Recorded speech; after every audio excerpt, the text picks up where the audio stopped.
Hey guys, this is Mohit Sharma. कैसे हैं सब लोग बेटे? ओके, फिर से स्वागत है आप सबका हमारे नए लेक्चर में। गाइस, आज की क्लास में हम लोग जो है वो करने वाले हैं रिवाइज हमारे पेपर नंबर 2 कॉमर्स का यूनिट नंबर जो 9 है, that is the legal aspect of business. तो उस यूनिट को आज के वीडियो के अंदर हम लोग जो है वो रिवाइज करेंगे। टोटल मिला के आप जैसे कि आपको मालूम है बहुत बड़ी यूनिट है, इसके अंदर टोटल मिला के 12 एक्ट्स जो है वो आते हैं। तो इसके ऊपर हम लोग जो है वो टोटल मिला के 3 लेक्चर जो है वो लगाएंगे और 3 लेक्चर के अंदर हम लोग जो है पूरा का पूरा अपना जो लीगल एस्पेक्ट का यूनिट है इसको हम लोग जो है वो कंप्लीट करेंगे। तो मतलब जो हमारे 12 एक्ट है इनको हम जो है वो 3 वीडियोस के अंदर जो है कंप्लीट कर देंगे। ओके जी, तो आइए शुरुआत करते हैं हम। सबसे पहले देखो, जब हम लोगों ने legal aspect of business start किया था तो पहले हमने ये देखा था कि भाई लीगल एस्पेक्ट की रिक्वायरमेंट क्या है, ठीक है ना, मतलब कानून की रिक्वायरमेंट क्यों होती है। ठीक है, तो आइए वहीं से ही जो है स्टार्ट करते हैं, मतलब स्टार्टिंग करेंगे इंसेप्शन से, वहां से स्टार्ट करके फिर जो 3 एक्ट हम आज के वीडियो के अंदर कवर करेंगे उसको हम जो है वो कौन कौन से है। एक तो आपका कंज्यूमर प्रोटेक्शन एक्ट, एक है आपका कॉम्पिटिशन एक्ट और एक है आपका आरटीआई। हर एक्ट में से जो है वो एक क्वेश्चन उठ के आता ही आता है। ओके, तो हर एक्ट जो हमारे लिए रेलिवेंट है, ठीक है ना।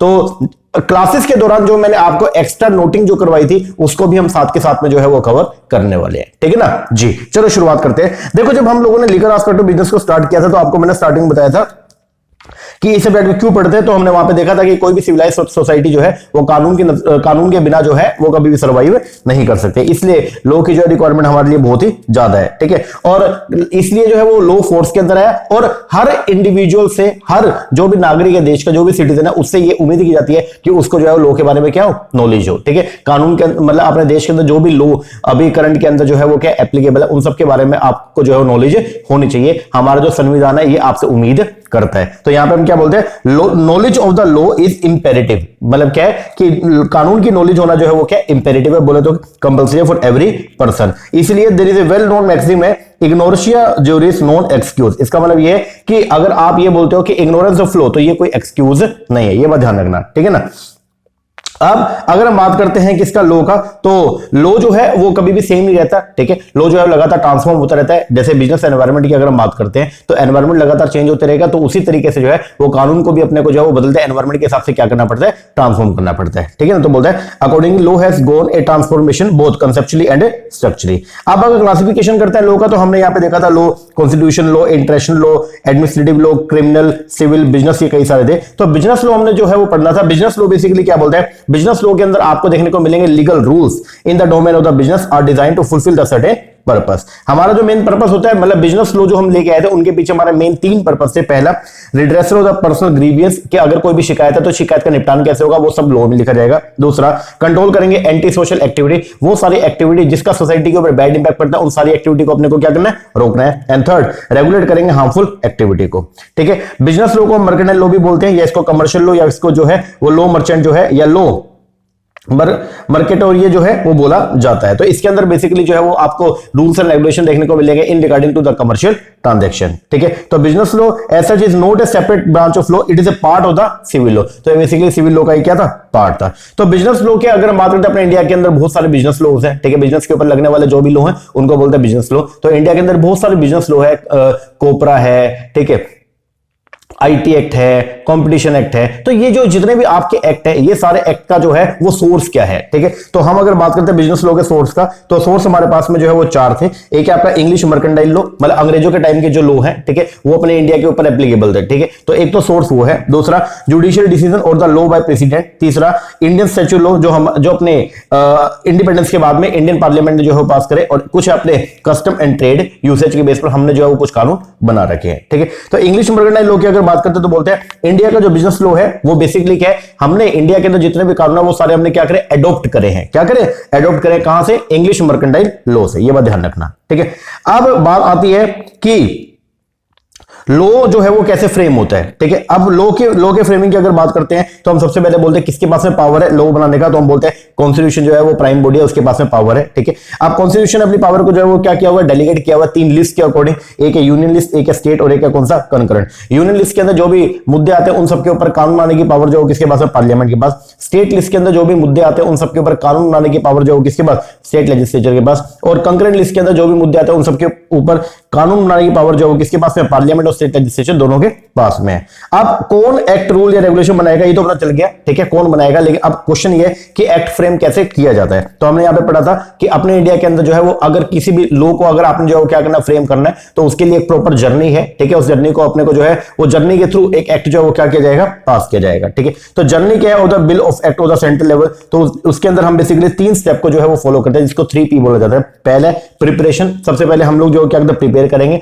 फिर उसको प्रेजेंट करेंगे और लास्ट में जो है वो क्या होगा, आपका पास होगा। प्रिपरेशन के अंदर हम लोगों ने पढ़ा था कि सेंट्रल गवर्नमेंट जो क्या करेगी, एक ड्राफ्ट पेपर जो है वो बनाती है। उस ड्राफ्ट पेपर को हम लोग डिस्कस करते हैं किसके साथ में, एक्सपर्ट्स के साथ में। डिस्कस करने के बाद उसको जो है वो क्या शेप देते हैं, तो वो जो आपका ड्राफ्ट पेपर है उसको बिल का फॉर्म जो है वो बना देते हैं। तो बिल जो 2 तरीके, एक है गवर्नमेंट बिल और एक होता है आपके प्राइवेट मेंबर बिल। फिर वो जो बिल है उनको प्रेजेंट किया जाएगा कहां पे, पार्लियामेंट में। Bill presented in the parliament, lower house है और एक कौन सा है, अपर हाउस। दोनों हाउस में हम लोग जो इसको क्या करेंगे, प्रेजेंट करेंगे। प्रोसीजर जो है वो क्या, सबसे पहले जैसे बिल को पेश किया जाएगा पार्लियामेंट के अंदर, तो पहले जो है वो क्या होगा, फर्स्ट रीडिंग होगा, सिंपल रीड आउट। फिर सेकंड रीडिंग होगा, each close discuss in detail. और फिर थर्ड रीडिंग होगा, उसके अंदर क्या होगा, वोटिंग होगा। और वोटिंग होने के बाद बिल जो है वो क्या हो जाएगा, पास हो जाएगा। इसके बाद जब वो बिल पास हो गया तो उसके बाद में फिर वो जो है हो जाएगा किसके पास में, प्रेसिडेंट जी के पास में, उनकी एसेंट लेने के लिए। तो बिल को प्रेजेंट किया जाएगा अपने प्रेसिडेंट के पास, राष्ट्रपति के पास में। फिर प्रेसिडेंट जी उसके ऊपर जो है वो क्या देंगे, एसेंट देंगे। जैसे प्रेसिडेंट जी ने उसके ऊपर साइन कर दिया तो वो जो बिल है वो क्या बन जाएगा, एक्ट बन जाएगा। क्या बन जाएगा, एक्ट बन जाएगा। और फिर उसको अपने इंडिया के अंदर जो है वो ऑफिशियल गैजेट के अंदर हम क्या करते हैं, नोटिफाई करते हैं। ऑफिशियल गैजेट बेसिकली गवर्नमेंट का डॉक्यूमेंट है। जब कभी भी गवर्नमेंट ने कोई भी बात जो है वो जनता को बतानी होती है तो गवर्नमेंट उसको लिख देगी कहां, ऑफिशियल गैजेट में। और गवर्नमेंट ये उम्मीद करती है कि सभी लोगों को ऑफिशियल गैजेट की नॉलेज है। हाँ, ये अपने यहाँ का जो है एक मतलब ये बोलेंगे कि एक विडंबना है कि यहाँ पे लोगों को ऑफिशियल गैजेट के बारे में नॉलेज नहीं है। ऑफिशियल गैजेट में क्या क्या लिखा वो छोड़ो, लोगों को ये नहीं था कि ऑफिशियल गैजेट होता है, ठीक है। लेकिन अपने इंडिया के अंदर जो है वो खास बात ये है कि अगर मान लो कानून गवर्नमेंट ने अगर कोई भी बात जो पब्लिक के साथ में जो है वो क्या करनी, साझा करनी होती है, तो गवर्नमेंट उसको ऑफिशियल गैजेट के अंदर लिखती है। और जैसे गवर्नमेंट ने उसको ऑफिशियल गैजेट में लिख दिया तो गवर्नमेंट बोलती है कि हमारी तरफ से काम जो पूरा हो गया है, ठीक है। तो जैसे उसको ऑफिशियल गैजेट के अंदर नोटिफाई किया जाएगा तो वो जो लॉ है वो क्या बन जाएगा, लॉ ऑफ लैंड बन जाएगा। और वो whole of India including J&K के ऊपर एप्लीकेबल हो जाएगा। सबसे बड़ी समस्या आज की डेट में जो यही आ रही है कि यार कौन से एक्ट J&K पे एप्लीकेबल और कौन से नहीं है। 2019 से पहले जितने भी एक्ट थे वो सारे मतलब जो है उनका बाइफर्केशन होता था। कुछ एक्ट ऐसे थे जो J&K के ऊपर भी एप्लीकेबल थे और कुछ थे जो J&K पे एप्लीकेबल नहीं थे। तो पहले क्या था, कुछ एक्ट J&K पर एप्लीकेबल थे और कुछ नहीं थे। पर अब जो है वो क्या है, तो 4 साल पहले गवर्नमेंट ऑफ इंडिया ने जो है वो क्या किया, आर्टिकल 370 को जो है वो क्या कर दिया, रिपील कर दिया। रिपील का मतलब जो है वो क्या, रद्द कर दिया। इससे जो special status Jammu and Kashmir state को दिया हुआ था वो स्टेटस हमने छीन लिया, ठीक है। तो गवर्नमेंट ने जो है मतलब हमारी भारत सरकार ने जो है वो क्या कर दिया, आर्टिकल 370 को जैसे रिपील किया, एब्रोगेट किया। तो इससे जो स्पेशल स्टेटस J&K स्टेट को जो हमने दिया हुआ था वो अब क्या हो गया, स्क्रैप्ड हो गया, बोल तो खत्म हो गया।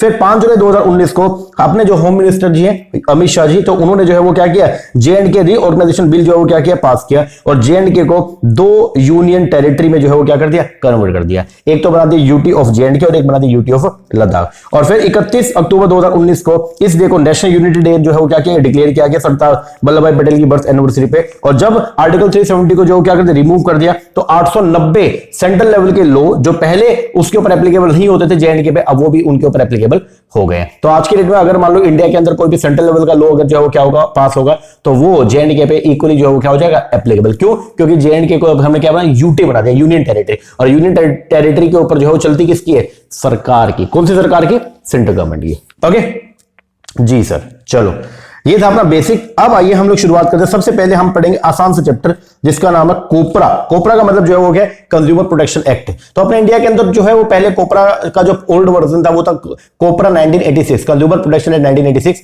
लेकिन अब जो चलता है वो है आपका कंज्यूमर प्रोटेक्शन एक्ट 2019, ठीक है।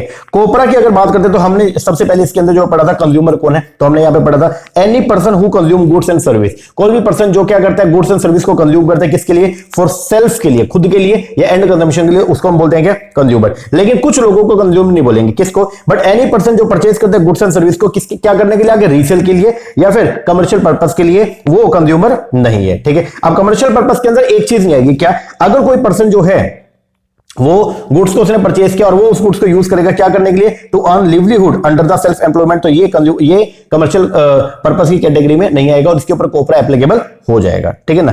तो दूसरा जो है गुड्स कहां से परचेज किया, तो ये जो एक्ट है ये बोलता है कि अब ऑनलाइन बायर जो है वो भी कंज्यूमर की कैटेगरी के अंदर आएगा। This act include online buyer as well as include the teleshopping, multi level marketing etcetera. चाहे आपने ऑफलाइन मार्केट से गुड्स परचेज किया, चाहे आपने ऑनलाइन मार्केट से गुड्स परचेज किया, आप जो है वो कंज्यूमर की कैटेगरी में माने जाओगे। और अगर आपके साथ में कोई भी जो है क्या गलत होता है तो आप कोपरा के अंडर जो है वहां पे शिकायत दर्ज कर सकते हो, ठीक है। अब कंज्यूमर तो हमने पढ़ लिया, कंज्यूमर किसका होगा, गुड्स का होगा या सर्विस का होगा, ठीक है। यहां पे ये बात ध्यान रखना, यहां पे ओनली मूवेबल गुड्स की बात जो है वो की जाएगी, इमूवेबल गुड्स की बात नहीं की जाएगी। तो गुड्स वो है जिसको हम बाय करते हैं किसके बदले में, कंसीडरेशन के बदले में, ठीक है। अब यहां पे जो है वो या तो आपने क्या किया, गुड्स को बाय किया फॉर कंसीडरेशन, और या फिर आप यूजर है जो बायर ने आपको, मतलब मैंने अगर आप गुड्स परचेज किया और मैंने अगर आपको जो है वो राइट दिया कि आप उस गुड्स को यूज कर सकते हो, then you are also the consumer, ठीक है। सर्विस के केस में भी वो होगा कि एक पर्सन जो खुद सर्विस को अवेल करता है पैसा दे करके, मान लीजिए मैंने अगर आपसे सर्विस अवेल करी है तो आप भी जो है वो, मैं जो हूं वो कौन हो गया, कंज्यूमर। लेकिन अगर मान लीजिए आपने सर्विस को अवेल किया था किसी थर्ड पार्टी से और आपने मुझे राइट दिया कि सर आप जाके वो सर्विस ले लीजिए, तो भी मैं कंज्यूमर माना जाऊंगा, ठीक है। लेकिन ये बात ध्यान रखना, स्पेशल बात, free of charge service plus contact of the person service, इसको कोपरा के दायरे के अंदर इंक्लूड नहीं करते। तो जो सर्विस फ्री में प्रोवाइड किया गया या जो कॉन्टैक्ट ऑफ पर्सनल नेचर की सर्विस होती है तो वहां पे जो आपका कोपरा जो है एप्लीकेबल नहीं है, ठीक है जी।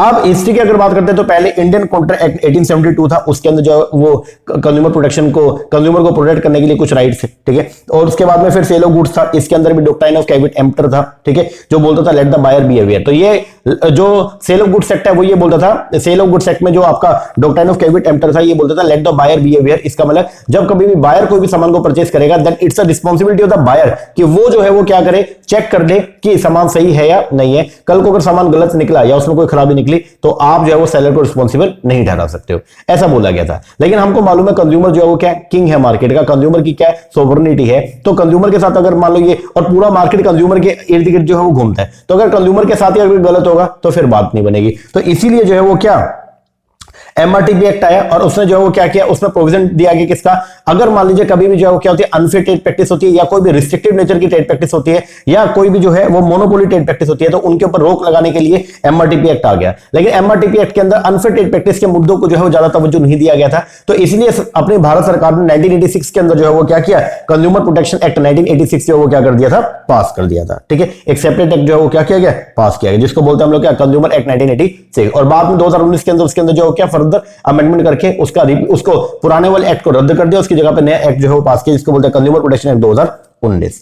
अब जो अपना कंज्यूमर प्रोटेक्शन एक्ट है इसके अंदर जो है वो डिफाइन किया गया यूटीपी, बोलते हो अनफेयर ट्रेड प्रैक्टिस, क्योंकि कंज्यूमर प्रोटेक्शन एक्ट के अंदर आप लोग जो क्या करोगे, आप लोगों के पास में राइट है कि आप कंप्लेंट कर सकते हो किसके रिगार्डिंग, जो भी अनफेयर नेचर की ट्रेड प्रैक्टिस है उसके रिगार्डिंग। अब अनफेयर नेचर की ट्रेड प्रैक्टिस क्या है, तो इसको डिफाइन किया गया सेक्शन 2 क्लोज 47 के अंदर। और वो क्या बोलते हैं, अगर कोई भी पर्सन जो है वो क्या करता है, मतलब अगर सेलर जो है वो क्या करता है, making statement which falsely represent goods और service to be certain standard, वो ये बोल रहा है कि भाई गुड्स जो है वो क्या सर्टेन स्टैंडर्ड के, लेकिन एक्चुअल के अंदर वो स्टैंडर्ड गुड्स नहीं है, बिलो स्टैंडर्ड है, तो इसके खिलाफ आप केस कर सकते हैं। या एडवर्टाइजमेंट किया कि हम बार्गेन करेंगे, ठीक है, मतलब हम सेल में आपको सामान प्रोवाइड करेंगे लेकिन एक्चुअल के अंदर जब परचेस करने गए तो सेल दिया ही नहीं, ठीक है, मतलब रेट कम करे ही नहीं। या परमिट करता है sale of goods not complying with the safety standard, या मैन्युफैक्चरिंग स्पूरियस गुड्स या डिफेक्टिव गुड्स, या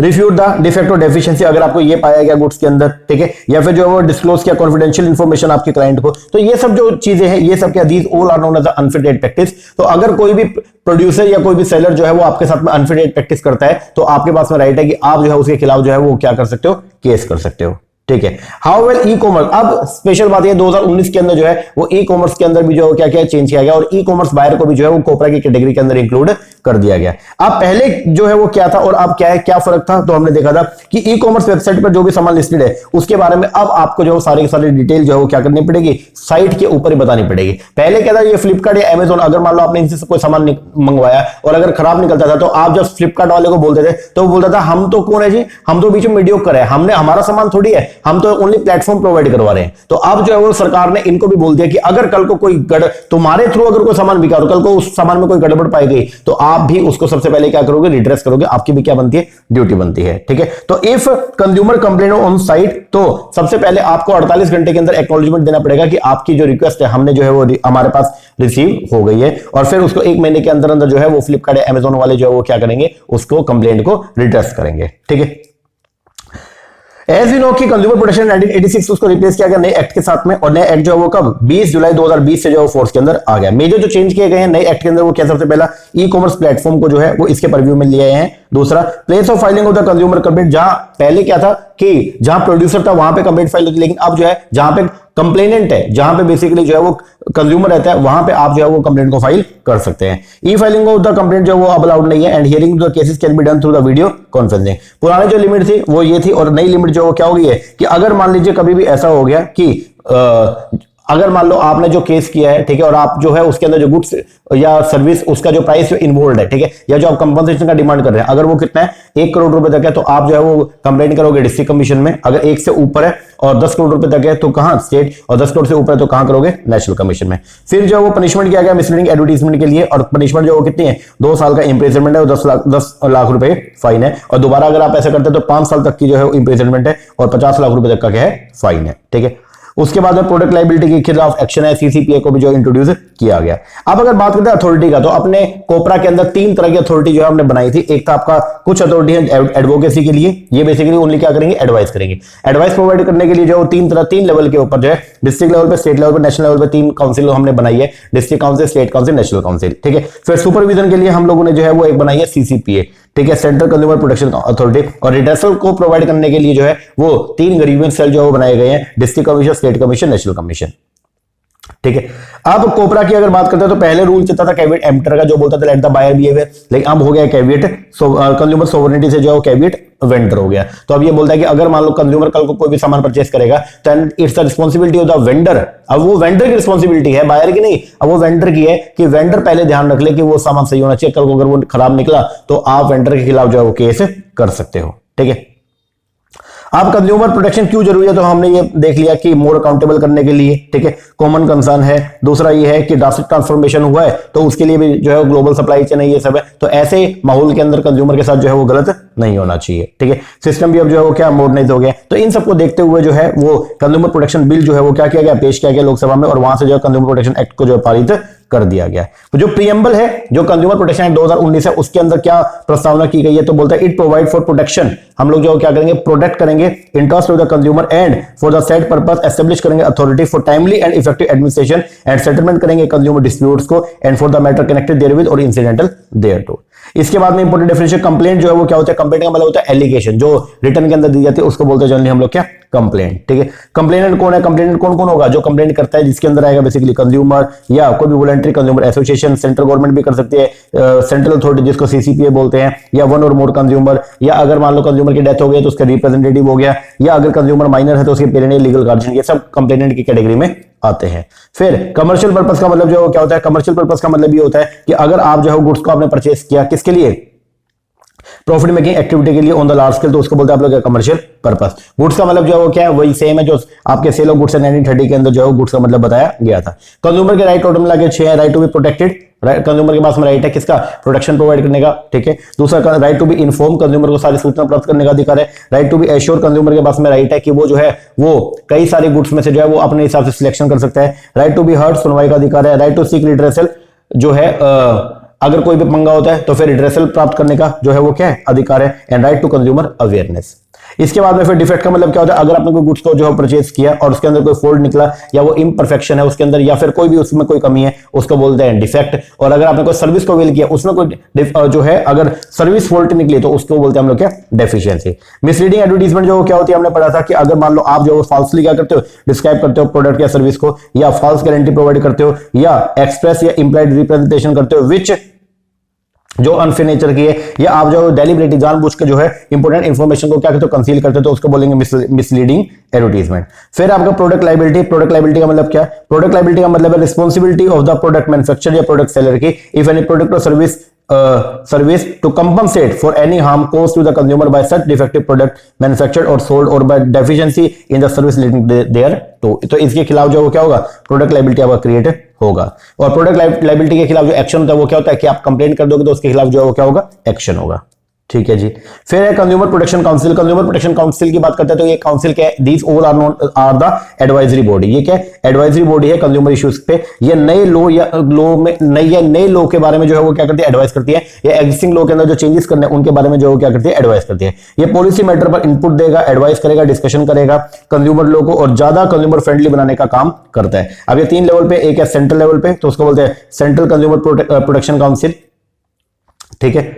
फिर है आपका स्टेट लेवल पे, इसको बोलते हैं स्टेट कंज्यूमर प्रोटेक्शन काउंसिल। और एक है आपका डिस्ट्रिक्ट लेवल पे, इसको बोलते हैं डिस्ट्रिक्ट कंज्यूमर प्रोटेक्शन काउंसिल। जो आपका सेंट्रल कंज्यूमर प्रोटेक्शन काउंसिल था तो इसके बनाने के पीछे जो पावर है वो किसके पास में, सेंट्रल गवर्नमेंट। तो सेंट्रल गवर्नमेंट के पास में पावर है कि अगर वो चाहे तो सेंट्रल कंज्यूमर प्रोटेक्शन काउंसिल को बना सकती है। ये बेसिकली तीनों लेवल पे जो भी काउंसिल है ना वो सबका एडवाइजरी नेचर है। इनका मेन काम जो है वो क्या है, एडवाइजरी। ठीक है। जो सेंट्रल कंज्यूमर प्रोटेक्शन काउंसिल है वो कम से कम साल के अंदर 1 मीटिंग करेगी। स्टेट कंज्यूमर प्रोटेक्शन को बनाने का जो राइट है वो किसके पास में, स्टेट गवर्नमेंट के पास में है। ठीक है।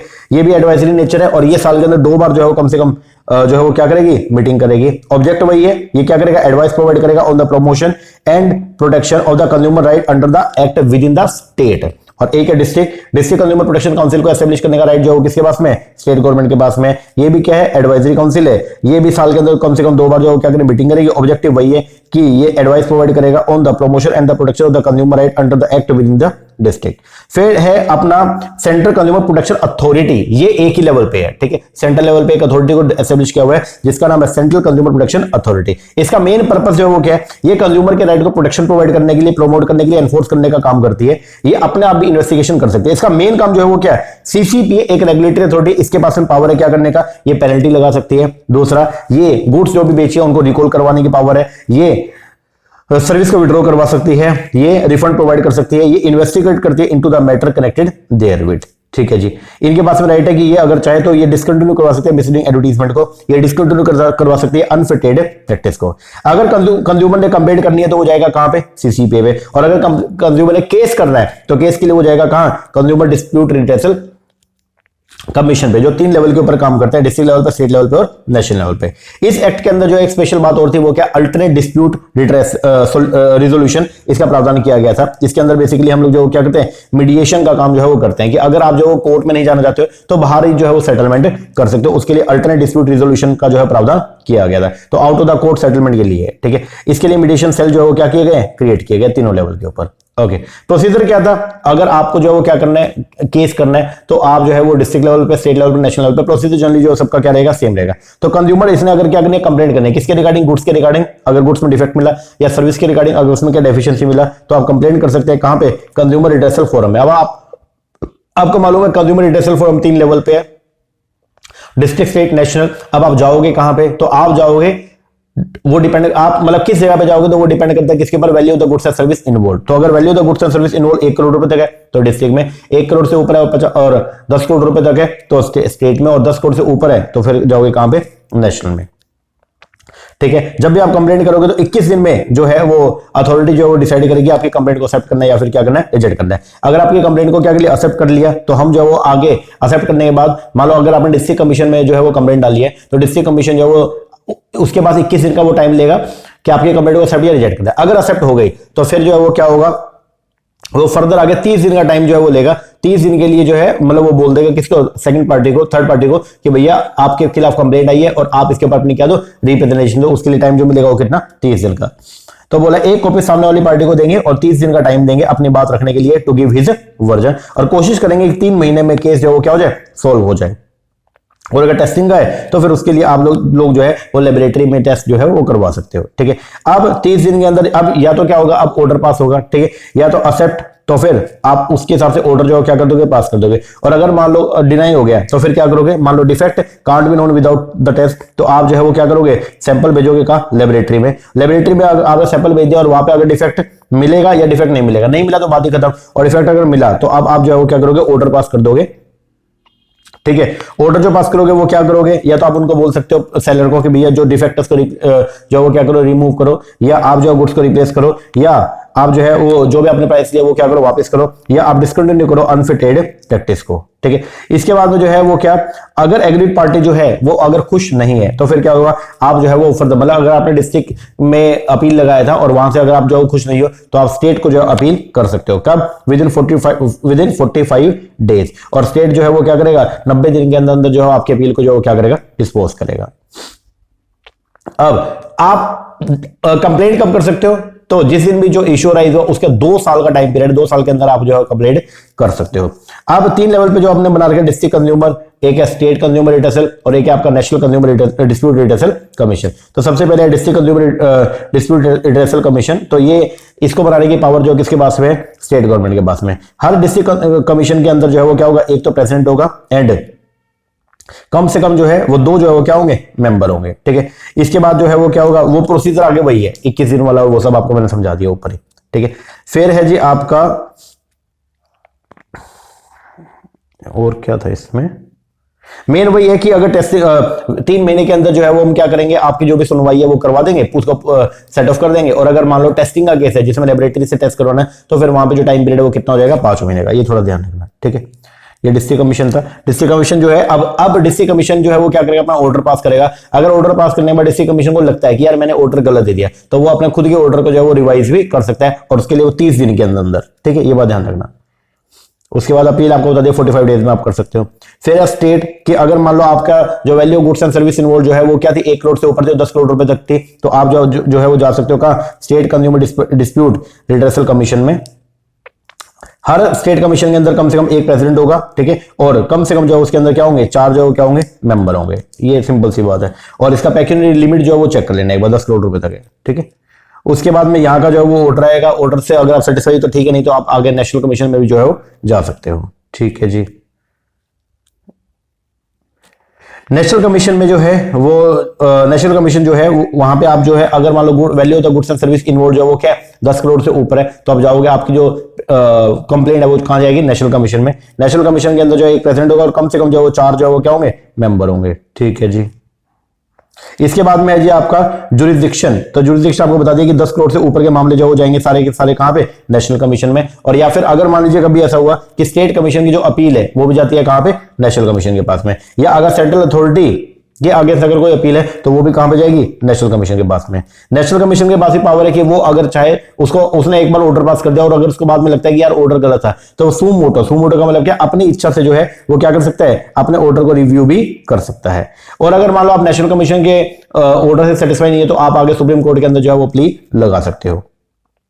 ठीक है, नोटिस जो सर्व किया जाएगा वो कैसे होगा, कोरियर के थ्रू होगा या इलेक्ट्रॉनिक भी आप जो है नोटिस सर्व कर सकते हो। ठीक है, सर्च एंड सीजर, अब ये क्या है, जो डायरेक्टर जनरल है या कोई भी ऑफिसर जिसको ऑथराइज किया गया, ठीक है, ऑन बिहाफ और या फिर डिप्टी कलेक्टर अगर ये चाहे तो ये जो है वो क्लाइंट के वहां पे जा सकता है और वहां पे क्या कर सकता है, एंटर कर सकता है रीजनेबल टाइम में। ठीक है, मेक नोट और the inventory of the such goods and require कर सकता है किसी भी पर्सन को कि आप जो अपने रिकॉर्ड हमारे सामने लेकर आओ। ठीक है, या जो गुड्स वहां पे पाई है उनको सीज भी कर सकता है, लेकिन 21 दिन के अंदर वो क्या करेगा, उनको वापस करेगा। जो भी गुड्स सीज करिए उनके ऊपर जो भी काम करके फिर 21 दिन उनको क्या कर देगा, वापस। लेकिन अगर जो गुड्स सीज करिए अगर वो नेचुरल डीके वाली है, मतलब मान लो अगर दूध को सीज कर लिया, ठीक है, उसकी चेकिंग करने के लिए तो दूध खराब हो सकता है, या सब्जियों को सीज कर लिया, तो हम क्या करेंगे, उनको डीके होने से पहले उनको जो है वो क्या कर देंगे, डिस्पोज कर देंगे, मतलब बेच देंगे। ठीक है, अगर मान लो कल को ये पाएगा कि डायरेक्टर जनरल ने जो है वो जानबूझ के जो है वो क्या करेगा, सर्च करेगा जबकि कोई भी वैलिड ग्राउंड नहीं था, तो उसके खिलाफ भी जो है वो क्या होगा, आप जो है विशेष सर्च के लिए जो है वो ऑफिसर को पनिश कर सकते हैं। अब उसके खिलाफ जो है वो क्या हो सकता है, इंप्रिजनमेंट है, 1 साल तक का इंप्रिजनमेंट हो सकता है, और फाइन जो है वो कितना, 10,000 रुपीज तक का फाइन भी हो सकता है।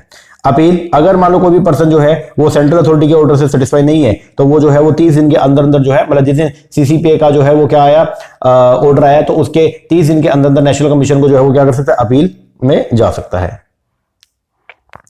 अब लिमिटेशन पीरियड की अगर बात करते हैं, अपील में जाने का स्टेट कमीशन उसको इंक्रीज कर दिया 30 से लेके कितना, 45 दिन। ये नॉर्मल सी बात है, ध्यान रखना। पहले 30 दिन था और अब कितना कर दिया, 45। ठीक है, और जो डिपॉजिट अमाउंट स्कीम है उसको भी क्या किया, चेंज किया गया।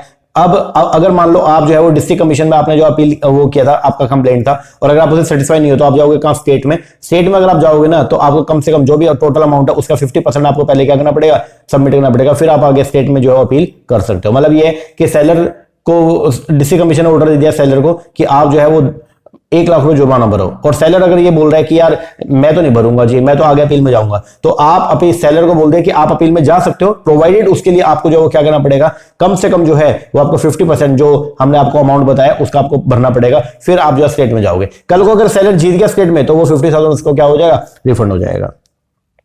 ठीक है, तो अब तीनों में जो है वो जो लिमिट है वो कितना कर दिया, 50% का कर दिया है। इसके बाद है पावर ऑफ डिवीजन, सबके पास में आपको मैंने बता दिया। ठीक है, अगर डिस्ट्रिक्ट कमीशन ने जो है वो अपनी औकात से बाहर काम कर दिया तो स्टेट कमीशन के पास पावर है कि वो डिस्ट्रिक्ट कमीशन के काम को जो है वो रिव्यू कर सकता है। और अगर स्टेट कमीशन ने अगर मान लो कोई काम अपनी औकात से बाहर कर दिया, मतलब जो उसकी जुरिसडिक्शन था उससे बाहर कर दिया, तो फिर जो है वो स्टेट ने अगर काम बियॉन्ड कर दिया तो फिर नेशनल कमीशन के पास में जो है वो क्या पावर है, क्या पावर है कि वो उसको जो है वो क्या कर सकता है, उसके काम को जो है वो कैंसिल कर सकता है। इसके बाद था पावर ऑफ रिव्यू, या मैंने बता दिया कि अगर मान लो डिस्ट्रिक्ट कमीशन हो चाहे स्टेट हो चाहे नेशनल हो, तीनों ने अपना ऑर्डर जो पास कर दिया, ऑर्डर पास करने के बाद उनको खुद को लगता है कि यार कि कुछ कमी है ऑर्डर के अंदर, ठीक है, तो वो अब खुद से जो है वो 30 दिन के अंदर अंदर जो है वो क्या कर सकते हैं, अपने खुद के दिए हुए ऑर्डर को जो है वो रिव्यू कर सकते हैं। तो कमीशन में सू मोटो ऑन इट्स ओन अपना डिसीजन जो है वो रिव्यू कर सकता है with in 30 days of the such order. इसके बाद कंपाउंडिंग ऑफेंस, ये क्या है, ये एक सेटलमेंट मैकेनिज्म है जहां पे एक्यूज जो है जिस पर्सन के ऊपर आरोप लगाया वो पे कर देगा sum of money to the complainant authority को in lieu of getting prosecuted. ठीक है, तो अगर वो एक्सेप्ट कर ले कि हाँ जी मैंने जो है वो अपराध किया है, तो फिर वो क्या कर देगा, खुद से जो है कुछ पैसा जो है वो क्या कर देगा, दे देगा कि हाँ जी मैंने अपराध किया है, ये मेरा जो है वो बनता है पैसा, ये लो जी ये ले लो और मुझे माफ करो। उसको बोलते हैं हम लोग क्या, कंपाउंडिंग ऑफ द ऑफेंस। फिर फेलियर है ऑफेंसेस एंड पेनल्टी में, अगर मान लो कोई पर्सन जो फेल हो गया to comply with the order of the central authority, तो फिर इंप्रिजनमेंट होगा विच में एक्सटेंड टू 6 मंथ तक, और विद द फाइन विच में एक्सटेंड टू 20 लाख और बोथ।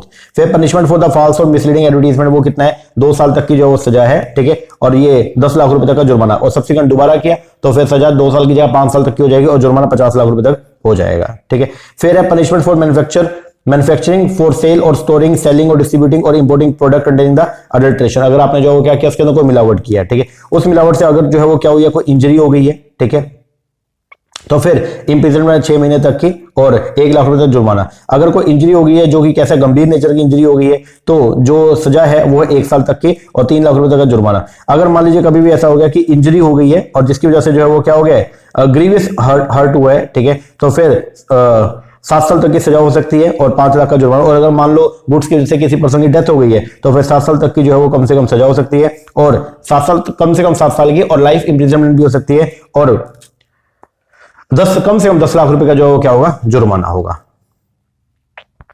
फिर ये तो है कि अगर मान लो punishment for the manufacturing for sale और for storing of the selling of the distribution of the importing spurious goods, अगर नकली गुड्स जो है वो दिया गया है तो उसके लिए जो है वो लगभग वही जो है अगर ग्रीवियस हर्ट हुआ है, मतलब नॉर्मल हर्ट है, तो फिर उसके अंदर जो है वो 1 साल तक की जो है वो सजा हो सकती है और 3 लाख का जुर्माना। अगर मान लीजिए वो ग्रीवियस हर्ट है तो फिर वहां पे जो वो क्या सजा को बढ़ा के जो 7 साल तक किया जा सकता है और 5 लाख तक का जुर्माना। और अगर मान लो उस स्पूरियस गुड से, उस नकली गुड से जो किसी पर्सन की डेथ हो गई है तो 7 साल तक, 7 से लेके और लाइफ इंप्रिजनमेंट तक की सजा हो सकती है और 10 लाख रुपए तक का जुर्माना है। ठीक है जी, ये था अपना कंज्यूमर प्रोटेक्शन एक्ट, कंप्लीट हो गया। अब आप आइए, नया एक्ट है that is the RTI. RTI की बात करते हैं तो यह है राइट टू इंफॉर्मेशन एक्ट 2005। देखो आरटीआई की अगर बात करते हैं तो आरटीआई में सबसे पहले हमने ये पढ़ा था आरटीआई एक्ट जो है 2005, इसने क्या किया, जो पुराना फ्रीडम ऑफ इंफॉर्मेशन एक्ट था उसको क्या कर दिया, रिप्लेस कर दिया, और रिप्लेस करके जो है वो आरटीआई एक्ट आ गया। और इस आरटीआई एक्ट में जो है वो क्या मैंडेट किया गया, timely response to citizen request for the government information. तो अगर मान लो कोई भी सिटीजन ऑफ इंडिया जो है वो गवर्नमेंट से, अगर मान लीजिए कोई भी गवर्नमेंट डिपार्टमेंट के रिगार्डिंग अगर आपको इन्फॉर्मेशन लेना चाहते हो तो आपको अंडर आरटीआई एक्ट वो इन्फॉर्मेशन मिल जाएगा। आरटीआई मूवमेंट जो है उसको इनिशिएट किया गया सबसे पहले राजस्थान में बाय MKSS बोलते मजदूर किसान शक्ति संगठन 1994 के अंदर इसको जो स्टार्ट किया to fight against the local corruption and exploitation. फिर अंडर द आरटीआई सिटीजन जो है उनको बोला गया कि अगर वो चाहें तो वो गवर्नमेंट के डिपार्टमेंट से कोई भी इंफॉर्मेशन को जो है वो ले सकते हैं। वो सारी इंफॉर्मेशन आप प्राप्त कर सकते हो गवर्नमेंट डिपार्टमेंट से, जिसको गवर्नमेंट डिपार्टमेंट जो है पार्लियामेंट के अंदर पेश कर सकती है। क्या आरटीआई आपके लिए कॉन्स्टिट्यूशनल राइट है या फिर लीगल राइट है? तो हम बोलेंगे आरटीआई जो है वो क्या फंडामेंटल राइट है, और फंडामेंटल राइट है तो हम बोलेंगे फर्दर ये कॉन्स्टिट्यूशनल राइट भी है और ये जो है वो लीगल राइट भी है। अब अगर बात करते हैं आरटीए, तो आरटीए जो है वो सबसे पहले जो है वो अपने इंडिया के अंदर कब फोर्स में है, 12 अक्टूबर 2005 से जो फोर्स में आ गया था, और ये whole of India except the state of J and K पे एप्लीकेबल था। अब तो सबके ऊपर एप्लीकेबल हो गया, ठीक है। अब आरटीए को जब लेके आया तो इसका जो मेन एम था वो क्या था, पार्टिसिपेटरी डेमोक्रेसी हम चाहते थे। इसका मतलब ये जो प्रजातंत्र है उसके अंदर जो है वो कैसा हो, पार्टिसिपेटरी नेचर का हो, ठीक है ना, मतलब लोकतंत्र हो, क्योंकि सरकार जो लोग बनाते हैं तो लोगों के पास में राइट है कि अगर वो चाहे तो वो गवर्नमेंट डिपार्टमेंट से जो है वो क्या ले सकते हैं, उनसे इंफॉर्मेशन भी अवेल कर सकते हैं, ठीक है। अब शुरुआत जो है वो कुछ इस तरीके से था। आरटी एक्ट से पहले अपने इंडिया के अंदर जो अपना कॉन्स्टिट्यूशन, हमारा जो संविधान है, उसके अंदर आर्टिकल 19A है जो अपने को जो है वो राइट देता है, किसका, right to freedom of speech and expression. वो बोलता है कि हमें बोलने का अधिकार है और बोलने के लिए हमें सुनने का भी अधिकार है, ठीक है। फिर एक है आर्टिकल 21, वो बोलता है हमारे पास राइट टू लाइफ, बोलता है हमें जीने का अधिकार है और जीने के लिए हमारे पास में जानने का भी अधिकार है। फिर आरटी एक्ट है 2005 में, तो 11 मई 2005 को लोकसभा से ये पास हुआ, 12 मई 2005 को राज्यसभा से पास हुआ, 15 जून 2005 को प्रेसिडेंट से एसेंट मिली और 21 अक्टूबर 2005 को जो है वो ये इफेक्टिव हो गया और वो अपने फोर्स के अंदर आ गया। जब ये इफेक्टिव हुआ तो वहां से जो है वो राहुल गांधी ने बेसिकली इसको, उस टाइम कांग्रेस की गवर्नमेंट थी तो राहुल गांधी ने इसको इफेक्टिव जो है वो करवाया था। तो वहां पे 120 दिन का टाइम दिया गया, मतलब 12 अक्टूबर 2005 से 120 दिन का टाइम दिया गया और ये बोल दिया कि 120 दिन के अंदर गवर्नमेंट डिपार्टमेंट को बोल दिया कि आप अपने सारे इंफॉर्मेशन जो अपने डिपार्टमेंट की वो क्या कर लो, इकट्ठे कर लो, क्योंकि 120 दिन के बाद हम इसको जो क्या कर देंगे, लाइव कर देंगे। इसका मतलब इसको जो है एप्लीकेबल हो जाएगा और फिर कोई भी पर्सन आपसे जो है वो इंफॉर्मेशन मांग सकता है और आपको प्रोवाइड करना पड़ेगा, और अगर आप नहीं करोगे तो आपके खिलाफ जो वो पेनल्टी एंड केस भी हो सकता है, ठीक है। तो ये टाइम दिया पब्लिक अथॉरिटी को टू मेक द अरेंजमेंट। आप फीचर क्या थे इस एक्ट के, तो सबसे पहले आरटीए एक्ट जो एक्सटेंड है होल ऑफ इंडिया पे except the state of J and K, अब तो उसके ऊपर भी है। फिर डेफिनेट डे जो दिया गया इसमें वो क्या, 120 दिन दिए गए फ्रॉम द एनेक्टमेंट। ये अप्लाई होता है ओनली किस पे, पब्लिक अथॉरिटी, बोलते गवर्नमेंट डिपार्टमेंट जो है, चाहे वो सेंट्रल गवर्नमेंट की हो चाहे वो स्टेट गवर्नमेंट, उनके ऊपर ये अप्लाई होता है। दूसरा, जितने भी सिटीजन है उनके पास में राइट है कि वो चाहे तो इन्फॉर्मेशन ले सकते हैं subject to the provision of the act. अब यहाँ पे जो है वो हर डिपार्टमेंट, हर गवर्नमेंट का डिपार्टमेंट जो क्या करेगा, अपने डिपार्टमेंट के अंदर एक पर्सन को अपॉइंट करेगा जिसका नाम होगा पीआईओ, पब्लिक इंफॉर्मेशन ऑफिसर, जो बेसिकली क्या करेगा, अगर पब्लिक उससे कोई इंफॉर्मेशन मांगेगी तो वो पर्सन जो है उस डिपार्टमेंट के रिगार्डिंग वो इंफॉर्मेशन जो है जनता को प्रोवाइड करने का काम करेगा। और अगर वो डिपार्टमेंट चाहे तो वो अपने डिपार्टमेंट के अंदर एक पर्सन को और भी अपॉइंट कर सकता है अगर वर्कलोड ज्यादा है। अगर डिपार्टमेंट बहुत बड़ा है, डिपार्टमेंट छोटा है तो एक ही पर्सन को अपॉइंट करना है जिसका नाम होगा पीआईओ, और डिपार्टमेंट बहुत बड़ा है तो आप पीआईओ के साथ में जो है उसके काम को थोड़ा सा इजी करने के लिए एपीआईओ, असिस्टेंट पब्लिक इंफॉर्मेशन ऑफिसर को भी आप अपॉइंट कर सकते हैं। इन्फॉर्मेशन अगर आपको चाहिए तो आपको जो है फीस पे करना पड़ेगा, लेकिन अगर बिलो पॉवर्टी लाइन वाले लोग हैं तो उनको जो है फीस पे करने का भी रिक्वायरमेंट नहीं है, ठीक है। कुछ कैटेगरी ऑफ इन्फॉर्मेशन है जिनको क्या कहते हैं, एग्जाम कर दिया, जो सेक्शन 8 और 9 में आती है, तो ये आपको प्रोवाइड करनी जरूरी नहीं है। और कुछ इंटेलिजेंस एंड सिक्योरिटी एजेंसीज जो है उनको भी स्पेसिफाई किया गया शेड्यूल 2 में और उनको भी क्या कर दिया, एग्जाम कर दिया है। अब ऑब्जेक्टिव जो है वो क्या था, आरटीए एक्ट जो हम लेके आए उसके पीछे हमारे 4 मेन ऑब्जेक्टिव। सबसे पहला, हम ट्रांसपेरेंसी लेके आना चाहते थे, greater transparency in the functioning of the public authority. दूसरा, इन्फॉर्म्ड सिटीजनरी चाहते थे for the promotion of the partnership between citizen and the government in decision making process, improvement in the accountability and the performance of the government and reduction in corruption of the government department. हमारा ये 4 main M थे। इन चार objective को पूरा करने के लिए basically हम लोग जो आरटीए एक्ट को लेकर आए थे, ठीक है।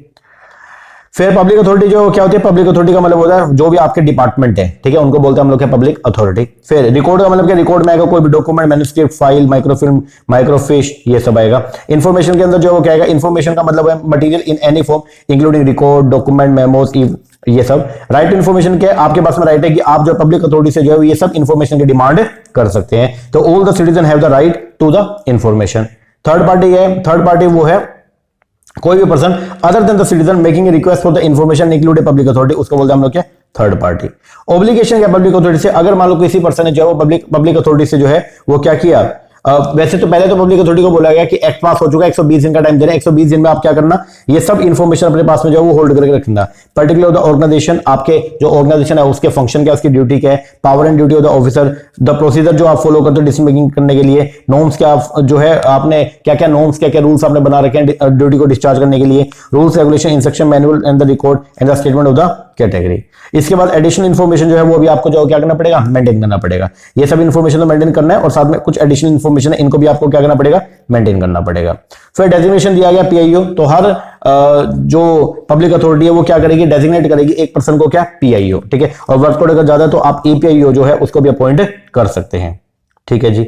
अब इसके अंदर ये बोला गया सेक्शन 3 जो क्या बोलता है, राइट टू होम किसको राइट दिया गया, तो बोलता है सिटीजन ऑफ इंडिया को राइट दिया गया कि अगर वो चाहे तो वो पब्लिक जो अथॉरिटीज है उनसे जो है इंफॉर्मेशन डिमांड कर सकता है। स्पेशल बात ये है कि NRI will not be eligible to access information under the RTI act. Section 5 जो है वो बात करते हैं किसका, ऑफिसर कौन कौन होंगे, तो एप्लीकेशन आप किसे दोगे, आपको अगर कोई इंफॉर्मेशन चाहिए पब्लिक अथॉरिटी से तो आप एप्लीकेशन किसको दोगे, पीआईओ को या फिर एपीआईओ को। ठीक है, आगे जो है सेक्शन 6 बात करता है मैन ऑफ फाइलिंग जो है एप्लीकेशन कैसे कर सकते हो, तो रिटर्न के अंदर होगा। सेक्शन 7 बात करते हैं डिस्पोजल रिक्वेस्ट कैसे होगा, 30 दिन का टाइम पीरियड रहेगा। और सेक्शन 8 बात करते हैं किसका, एग्जम्प्टेड इन्फॉर्मेशन का। एक एक करके पढ़ेंगे, आइए। तो सबसे पहले जो है अगर कोई भी पर्सन जो इन्फॉर्मेशन चाहता है तो वो अप्लाई करेगा किसको, एपीआई को, एप्लीकेशन देगा, 10 रुपए की फीस पे करेगा और साथ में पर्टिकुलर बताएगा। ठीक है, जो आप एप्लीकेशन दोगे वो आपकी हैंड रिटन या टाइप दोनों हो सकती है। फिर इंफॉर्मेशन जो भी होगा तो आपको जो है जैसे अगर आपने पीआईओ को बोल दिया कि मेरे को इन्फॉर्मेशन चाहिए तो 30 दिन में वो आपको इन्फॉर्मेशन प्रोवाइड करेगा। और अगर एपीआईओ को आपने रिक्वेस्ट दी है तो वो 35 दिन में आपको इन्फॉर्मेशन प्रोवाइड करेगा। अगर थर्ड पार्टी के रिगार्डिंग को इन्फॉर्मेशन चाहिए तो 40 दिन में आपको जो इन्फॉर्मेशन मिल जाएगी। और अगर मान लो किसी पर्सन की लाइफ से रिलेटेड कोई इन्फॉर्मेशन तो 48 घंटे के अंदर अंदर करना पड़ेगा। ठीक है, इसके बाद ड्यूटी क्या पीआईओ का, तो पीआईओ जो है वो क्या, जैसे आपके पास रिक्वेस्ट, पीआईओ के पास जैसे रिक्वेस्ट आएगा तो वो क्या करेगा, उस रिक्वेस्ट को जो है उसके ऊपर काम करना शुरू करेगा और जो भी इंफॉर्मेशन लोगों ने मांगी है तो उस इंफॉर्मेशन को प्रोवाइड करना स्टार्ट करेगा। ठीक है, ये वही टाइम पीरियड बता रखे कितने कितने दिनों में करोगे आप। ये सभी का रीडिंग आपको मैंने प्रॉपर करवा रखा, देख लेना।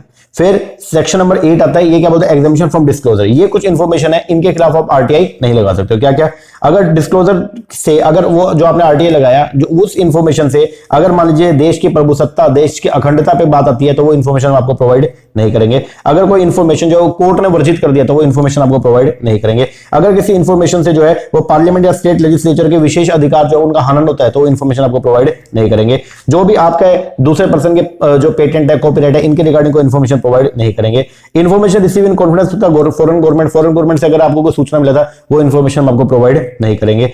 किसी भी अगर मान लो कोई भी ऐसी इंफॉर्मेशन, पर्सनल इंफॉर्मेशन जिसकी वजह से जो है एक पर्सन की लाइफ या फिजिकल सेफ्टी डेंजर में आ सकती है, वो इंफॉर्मेशन आपको प्रोवाइड नहीं करेंगे। या information that would impede the process investigation, कोई भी इंफॉर्मेशन जिससे इन्वेस्टिगेशन रुक सकती है वो इंफॉर्मेशन आपको प्रोवाइड नहीं करेंगे। या जो कैबिनेट के पेपर है ये इंफॉर्मेशन आपको प्रोवाइड नहीं करेंगे।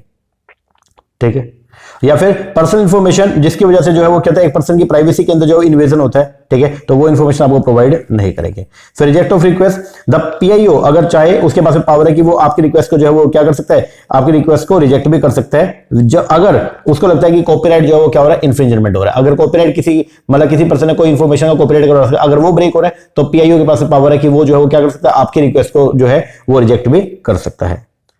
पार्शियल डिस्क्लोजर, अगर मान लो ऐसा एक्ट जो है ये बोलता है कि अगर रिकॉर्ड ऐसे हैं जिनमें आप आधी इंफॉर्मेशन भेज सकते हो तो आप आधी इंफॉर्मेशन को जो है क्या करोगे, एक्सेप्ट कर लोगे और आधी इंफॉर्मेशन के लिए एप्लीकेशन को रिजेक्ट कर सकते हो।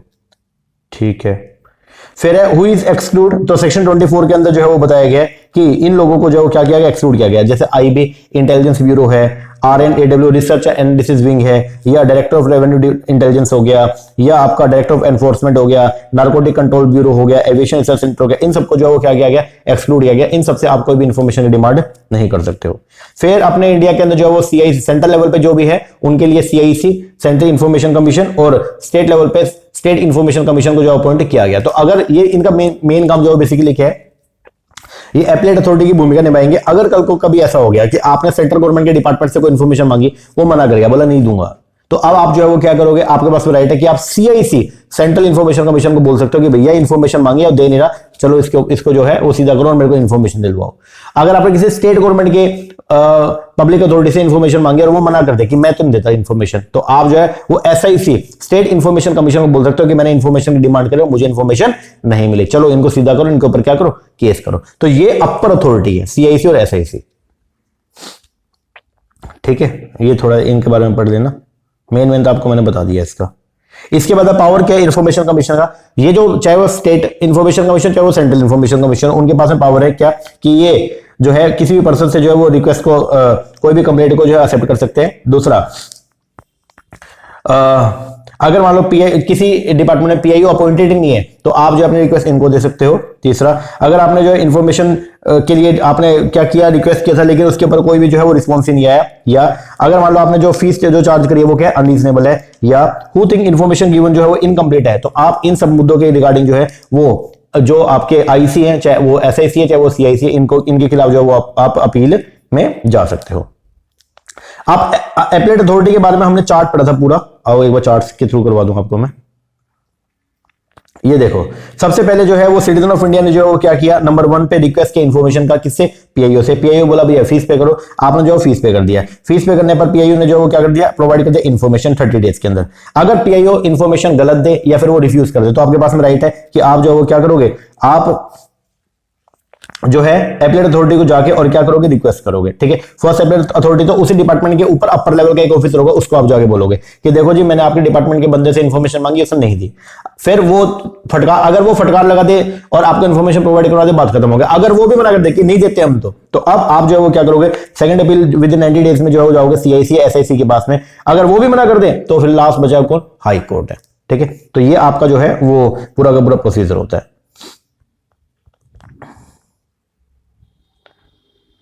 ठीक है, इसके बाद है जी पेनल्टी। पेनल्टी जो है वो कितनी है, तो बोलता है ये एक्ट जो है वो इंपोज करता है stringent penalty on the public information officer for failing to provide information. हर जो पीआईओ है उसके वो लाइबल होगा for the fine of the 250 रुपए पर डे के हिसाब से up to maximum of the 25,000 रुपए। ठीक है, अगर मान लो वो एप्लीकेशन को एक्सेप्ट ही नहीं कर रहा या डिले कर दे जानबूझ के या खराब इन्फॉर्मेशन आपको प्रोवाइड करवा दे तो 250 रुपए पर डे के हिसाब से जो है उसके ऊपर क्या लगेगा, पीआईओ के ऊपर जो है पेनल्टी लगेगा और कितना मैक्सिमम 25,000 रुपए तक जा सकती है। ठीक है, फिर जुरिडिक्शन क्या कोर्ट की, रोल ऑफ गवर्नमेंट। गवर्नमेंट के पास में पावर है कि गवर्नमेंट टाइम टू टाइम पे जो है क्या करेगी, इन्फॉर्मेशन को डिसेमिनेट करेगी। यूजर गाइड जो है जारी करती है, पीआईओ का डिटेल जो जारी करती है, अवेयरनेस प्रोग्राम चलाती है, इंस्ट्रक्ट करती है पब्लिक अथॉरिटी को और ऑफिसर को क्या करती है, नेसेसरी ट्रेनिंग उनको प्रोवाइड करती है। इसके बाद में जो अपना आरटीआई एक्ट है इसके अंदर भी जो वो क्या किया, अमेंडमेंट आया। ठीक है, तो अमेंडमेंट आया, आरटीआई अमेंडमेंट बिल 2019 से प्रपोज किया गया। अब मेन जो अमेंडमेंट आई है, ठीक है, उसमें वो किस में आई है, सीआईसी और एसआईसी में, और इनकी पावर को क्या कर दिया, डी एम्पावर कर दिया। ठीक है, तो इसको क्या किया, डिसएम्पावर कर दिया। इसका मतलब उनकी पावर अब कम कर दी है। ठीक है, तो टर्म पहले जो है वो क्या था कि जो सीआईसी पुराने वाले एक्ट के अंदर जो है वो सीआईसी और एसआईसी इनकी जो टर्म थी, टर्म का मतलब कितने समय के लिए ऑफिस को होल्ड करेंगे, तो वो था आपका 5 साल या 65 साल विच अर्लियर। लेकिन अब जो है वो क्या कर दिया गवर्नमेंट ने, इसको जो है वो क्या कर दिया, ये बोल दिया कि जब तक सेंट्रल गवर्नमेंट नोटिफाई करेगी उतने दिनों तक आप ऑफिस होल्ड कर सकते हो। उसके अलावा अगर गवर्नमेंट ने आपको 3 दिन के बाद ही हटा दिया तो आपको ऑफिस छोड़ना पड़ेगा। ठीक है, लेकिन फिर आरटीआई रूल 2019 है और उसके अंदर जो इस पीरियड को कितना कर दिया, 3 साल की, कम से कम 3 साल के लिए आपका अपॉइंटमेंट किया जाएगा। सैलरी जो है पहले ये होता था कि आपको सैलरी जो मिलेगा वो किसके बराबर मिलेगा, जो भी आपके सीआईसी है या आईसी है उनको सैलरी मिलेगा चीफ इलेक्शन कमीशन के बराबर या इलेक्शन कमिश्नर के बराबर। ठीक है, लेकिन अब जो है वो ये बोल दिया कि जो भी आपकी सैलरी या अलाउंसेस है वो सब जो है वो कौन डिसाइड करेगा, सेंट्रल गवर्नमेंट डिसाइड करेगा। ठीक है, अब एसआईसी जो है उनकी सैलरी भी अब स्टेट गवर्नमेंट नहीं, सेंट्रल गवर्नमेंट ही जो है वो क्या करेगी, डिसाइड करेगी। Now under the RTI rule जो है अब ये बोल दिया, तो यहां पे भी दिक्कत थी, तो लेकिन फिर बाद में जो आरटीआई रूल्स निकाले और रूल्स के अंदर ये बोल दिया कि सीआईसी और आईसी इनका सैलरी इतना इतना रहेगा। ठीक है, फिर रिडक्शन ऑफ सैलरी, पहले ये था कि अगर आप जो है वो क्या करते हो, ऑफिस आपने होल्ड कर लिया और उसके बजाय दूसरी जगह पे अब जो है ऑफिस के बाद जैसे छोड़ने के बाद आप जो है वो दूसरी जगह पे अगर आपको कोई पेंशन पोशन मिल रही है तो वो कटती थी, लेकिन अब इसमें जो है इस चीज को क्या कर दिया, हटा दिया, तो वहां से जो पेंशन आ रही है वो आपको पूरी मिलती रहेगी। ठीक है ना जी सर, ये था अपना आरटीआई। अब आज का हमारा जो आखिरी एक्ट है वो है आपका कंपटीशन एक्ट। कंपटीशन एक्ट, देखो सबसे पहले अगर बात करते तो बोलता है जो नेशनल कंपटीशन पॉलिसी अपने इंडिया के अंदर जो है फॉर्मुलेट करी गवर्नमेंट ऑफ इंडिया ने, उसका जो मेन एम था वो क्या था, to achieve the highest sustainable level of the economic growth, promote the economic democracy, entrepreneurship, employment, standard of living for the citizen. जो कंपटीशन एक्ट 2002 था उसको अमेंड किया गया by the competition amendment act 2007। एक इंपोर्टेंट लेजिस्लेशन है जो promote करता है नेशनल कंपटीशन पॉलिसी को। इसमें बोला गया कि कंट्री की इकोनॉमिक डेवलपमेंट के लिए कंपटीशन एक्ट 2002 में जो है वो क्या किया गया, सीसीआई बोलते कंपटीशन कमीशन ऑफ इंडिया को जो क्या किया गया, एस्टेब्लिश किया गया। ये सीसीआई इंडिया में जो है कंपटीशन को क्या करेगा, प्रमोट करेगा और सस्टेन करेगा, जिससे बिजनेस जो है वो क्या हो, फेयर, कॉम्पिटिटिव और इनोवेटिव होंगे। इससे कंज्यूमर वेलफेयर जो है वो क्या होगा, बढ़ेगा एंड इकोनॉमिक ग्रोथ जो है उसको क्या मिलेगी, सपोर्ट मिलेगी। सीसीआई जो है कंज्यूमर, सीसीआई का जो फुल फॉर्म है वो है कंपटीशन कमीशन ऑफ इंडिया। ये जो है वो क्या करेगा, सीसीआई का मेन एम जो है वो क्या है, रोबस्ट कॉम्पिटिटिव एनवायरनमेंट को क्या करना, एस्टेब्लिश करना, सो दैट जो कोई भी ऐसी प्रैक्टिस जिनका कंपटीशन के ऊपर एडवर्स इंपैक्ट पड़ता है उनको रोका जा सके। ये क्या करेगा, प्रमोट एंड सस्टेन करेगा कंपटीशन मार्केट एंड प्रोटेक्ट करेगा इंटरेस्ट ऑफ द कंज्यूमर को to ensure the freedom of trade.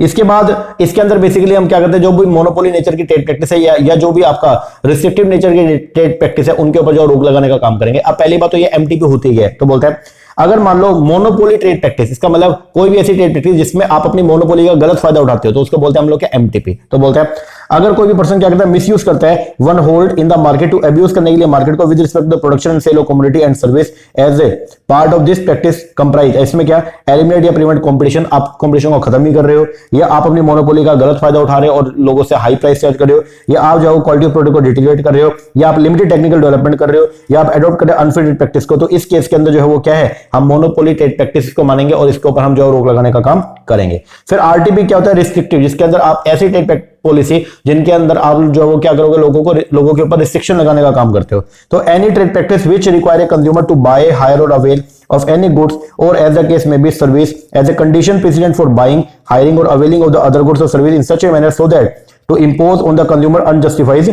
restriction। अगर आप कंज्यूमर के ऊपर अनजस्टिफाइड नेचर की रिस्ट्रिक्शन लगाने का काम करते हो, जैसे जानबूझ के सप्लाई को क्या कर दिया, डिले कर दिया, या अगर मान लो कोई भी ट्रेड प्रैक्टिस जो रिक्वायर करता है कंज्यूमर को कि वो बाय, हायर या अवेल करेगा कोई goods and service consider as a condition precedent to buying, hiring और अवेलिंग ऑफ द गुड्स, और मतलब आप अगर एक गुड्स लेनी है तो आपको बी भी लेनी पड़ेगी, तो ही मतलब टाई अप सेल कर दिया कि अगर एक कमोडिटी चाहिए तो बी भी लेना पड़ेगा, मजबूरी है आपकी, ठीक है। तो इनको बोलते हैं हम लोग क्या, रिस्ट्रिक्टेड ट्रेड प्रैक्टिस। तो ऐसी ट्रेड प्रैक्टिस जिसके ऊपर क्या, जिसमें रिस्ट्रिक्शन इंपोज कर दिया गया, तो ऐसी जो भी ट्रेड प्रैक्टिस है उनको बोलेंगे रिस्ट्रिक्टिव।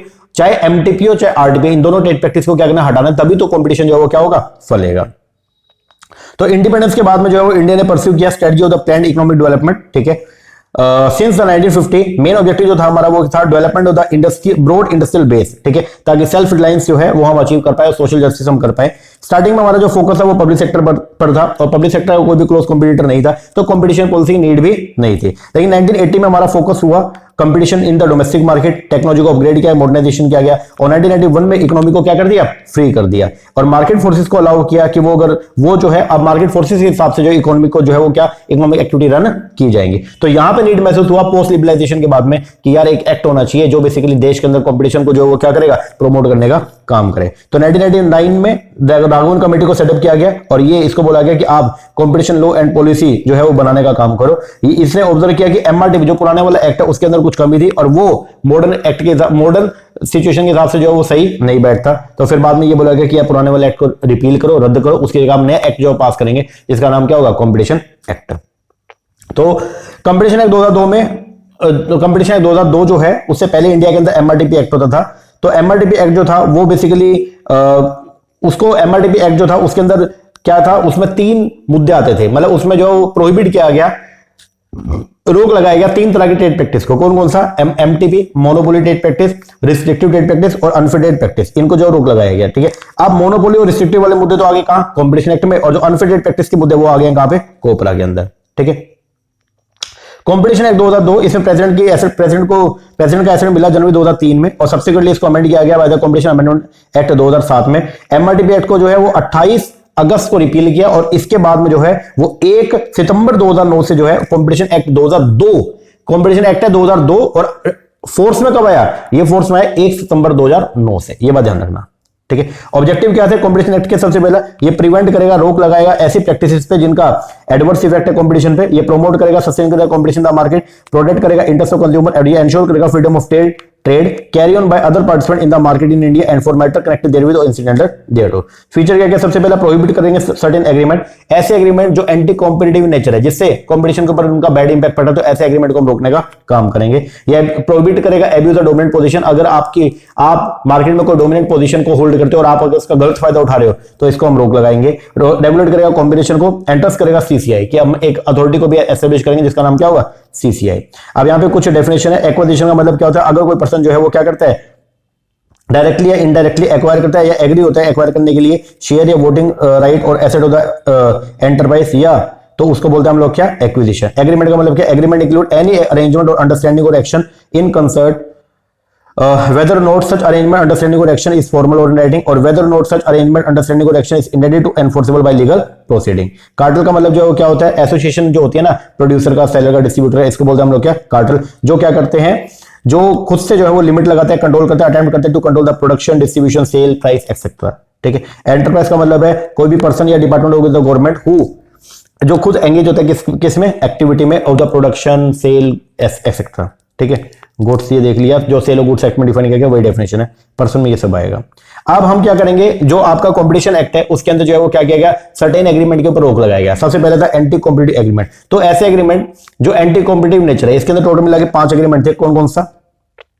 टाइम अरेंजमेंट, ठीक है, इनके ऊपर रोक लगाएंगे। दूसरा एक्सक्लूसिव सप्लाई, कि आप सिर्फ हमसे जो है वो क्या करेंगे, परचेस करेंगे। एक्सक्लूसिव डिस्ट्रीब्यूशन, आप सिर्फ हमको जो है वो क्या करोगे, सेल करोगे। रिफ्यूजल टू डील, कि आप बाकी लोगों से जो है वो क्या डील नहीं करोगे। रीसेल प्राइस, कि हम बताएंगे आगे किस रेट में बेचना है। ये सब जो एग्रीमेंट है, ये सब these all are known as the, इनको हम क्या बोलते हैं, एंटी कॉम्पिटिटिव एग्रीमेंट। और कोई भी अगर पर्सन एंटी कॉम्पिटिटिव एग्रीमेंट करता है देश के अंदर, तो उसके ऊपर हम जो है वो क्या करेंगे, सीसीआई जो उसके ऊपर क्या करेगा, रोक लगाने का काम करेगा। या दूसरा, अगर मान लो आप जो है वो क्या करते हो, डोमिनेंट पोजीशन का गलत फायदा उठाते हो। डोमिनेंट पोजीशन का मतलब पहली बात तो होता क्या है, तो बोलता है डोमिनेंट पोजीशन का मतलब है position of strength which is enjoyed by the enterprise in the relevant market in India which enable it to operate independently of the competitive forces prevailing in the relevant market. या जो affect करता है it's computer को और consumer को और the relevant market in its favour, ठीक है। तो आप क्या करोगे, अगर मान लो कोई पर्सन अपनी डोमिनेंट पोजीशन का क्या करता है, गलत फायदा उठाते, तो आप उसको जो है वो क्या करोगे, रोक लगाने का काम करोगे, ठीक है।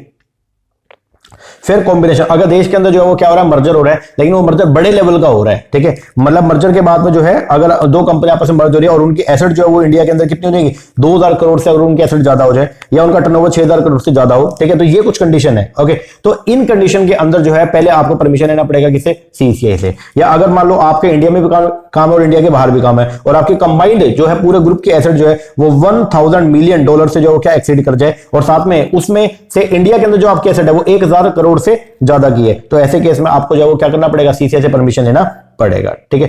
तो ये है मतलब कुछ कंडीशन है। अगर ये कंडीशन मान लो अगर मर्जर के बाद ये कंडीशन सेटिस्फाई हो रही है, तो आपका कॉम्बिनेशन तब तक नहीं होगा जब तक आप सीसीआई से परमिशन नहीं लोगे। अब जो है सीसीआई क्या है, पहले तो इसको समझते हैं। सीसीआई है कॉम्पिटिशन कमीशन ऑफ इंडिया। तो ये बेसिकली क्या है, एक बॉडी कॉर्पोरेट है, इसका परपेचुअल सक्सेशन है, कॉमन सील है, इसके पास पावर है कॉन्ट्रैक्ट करने का, पावर है सू करने का। अगर यहां पे कोई भी वैकेंसी आती है, ठीक है, तो बोलता है वैकेंसी इन द सीसीआई, या डिफेक्ट आ गया in the constitution of CCI, या defect in the appointment of the chairperson of the member of the CCI, तो इससे सीसीआई की वर्किंग के ऊपर कोई भी जो है वो वर्किंग इनवैलिड नहीं होगी।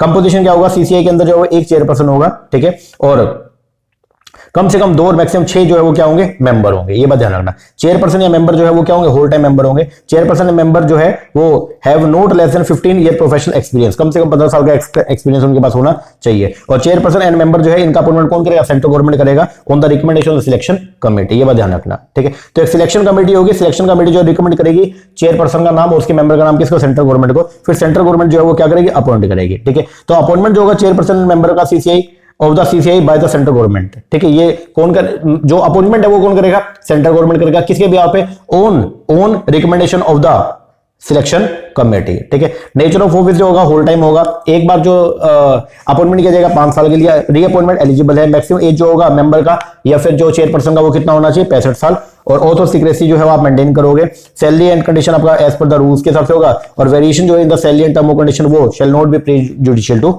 हिम। इसके बाद में resignation, removal and suspension of the chairperson, तो बोलता है एप्लीकेबिलिटी किसके ऊपर है, चेयरपर्सन पे।